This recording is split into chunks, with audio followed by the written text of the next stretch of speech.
Muling nakapagtala ng pyroclastic density current o uson ang bulkang Mayon kaninang umaga.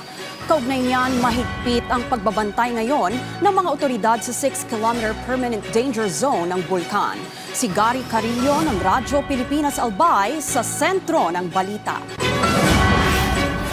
Muling nabahala ang mga residente sa Albay matapos maganap kaninang umaga ang pag-agos ng pyroclastic density current o uson sa miisi galing ng bulkang Mayon.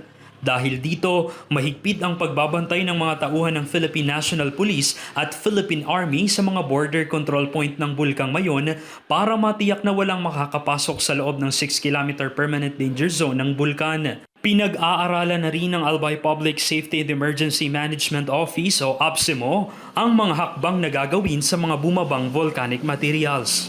Yes po, tinitingnan natin doon is yung threat ng deposit na na-create doon sa MISI, Barangay MISI ng Daraga, yung deposit na na-develop doon sa MISI. We're trying to assess the threat na pwedeng idulot nung deposit na compile doon sa barangay na yon. So we are thinking of other ways. Samantala, sanipuwersa rin ng Philippine Coast Guard, Philippine Army at pamahalaang panlalawigan ng Sorsogon sa pamamahagi ng tulong sa mga naapektuhang residente sa Kamalig, Albay dahil sa naganap na ashfall mula sa bulkang Mayon.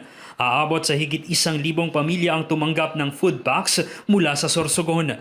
Lubos naman ang pasasalamat ng ilang evacuees dahil sa inilatag na medical station ng Department of Health.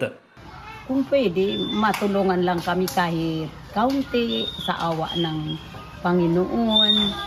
So, karapat dapat yan po na kailangan namin kasi ang hirap talaga po dito.